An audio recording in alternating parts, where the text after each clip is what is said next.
지난 사회에서는 정연이가 메란에서 쫓겨나고 말았는데요.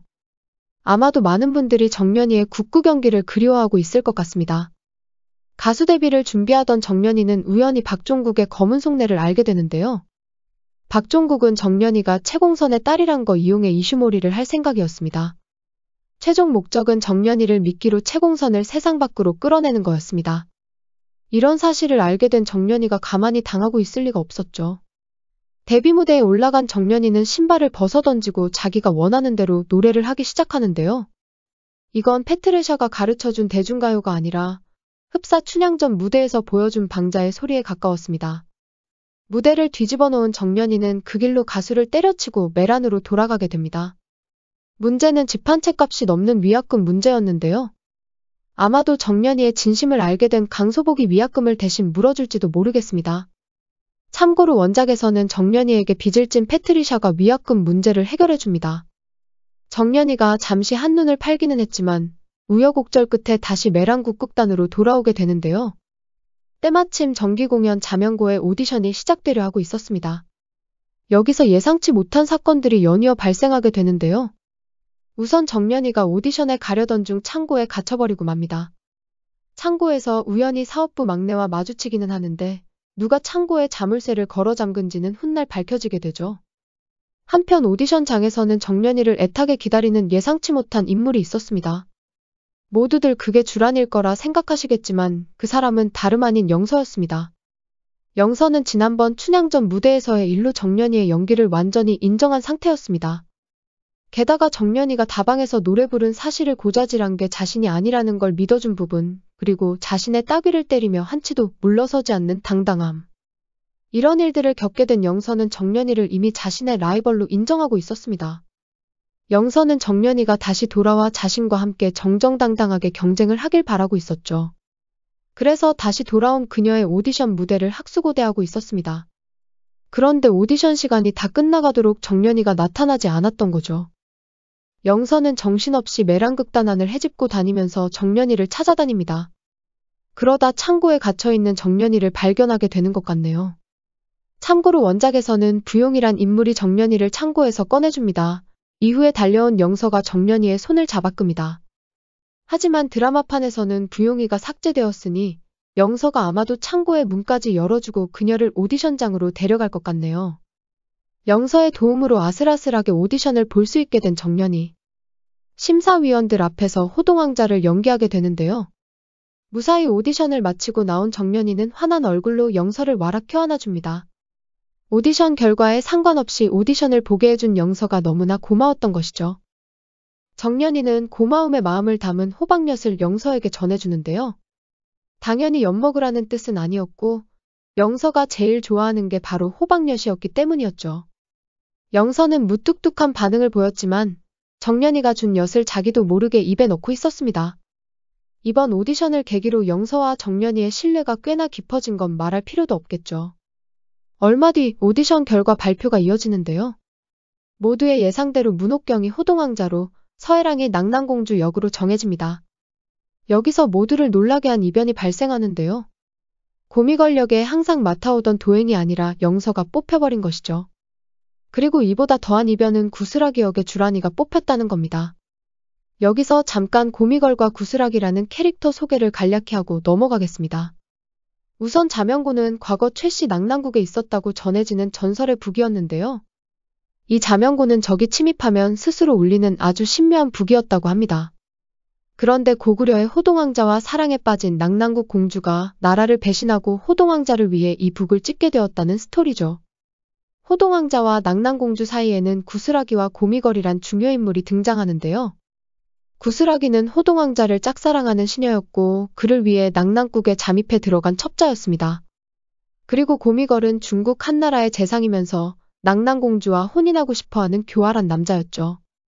고미걸은 거짓 밀서를 이용해 서로의 사랑을 이루자고 구슬아기를 꼬시는 인물입니다. 바로 이 역할들의 영서와 주란이 캐스팅된 거였습니다. 영서는 그렇다 치고 주란이는 정말 엄청난 이변일 수밖에 없었습니다. 그동안 연구생 무대에서도 촛대로만 서왔고 모두에게 밀려났던 그녀였기에 더욱 그랬죠. 반면 정연이는 군졸이라는 아주 작은 역할에 배정됩니다. 하지만 아주 기쁜 마음으로 이 역할에 임하게 되죠.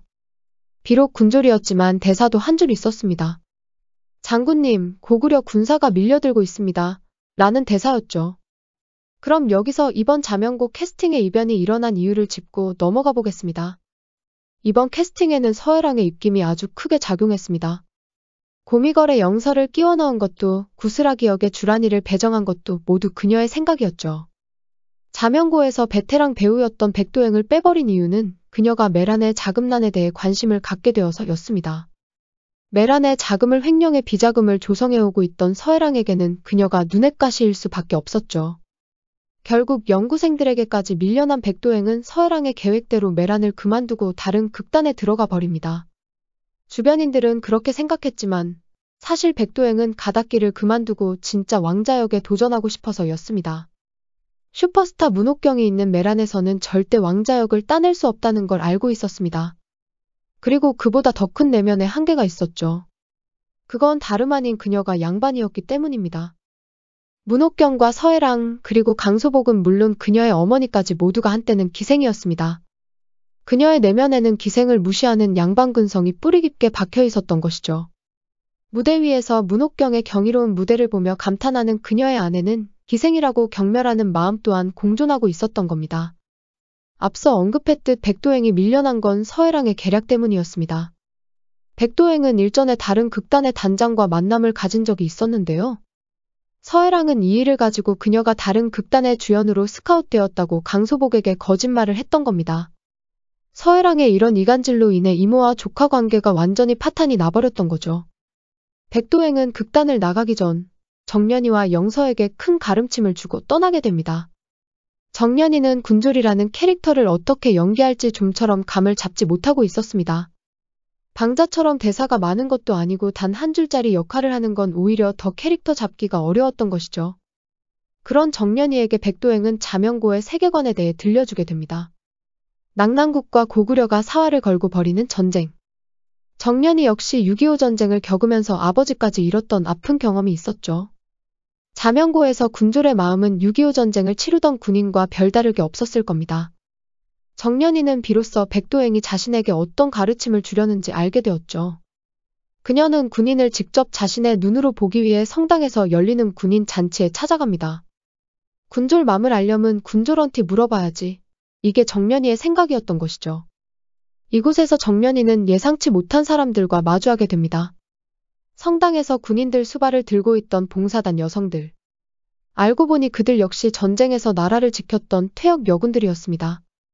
정년이는 그들로부터 전쟁이라는 커다란 두려움 앞에서 가족과 나라를 지키러 나가는 군인들의 마음가짐을 깨닫게 됩니다. 군졸이라는 작은 역할에도 최선을 다해 임하는 정년이.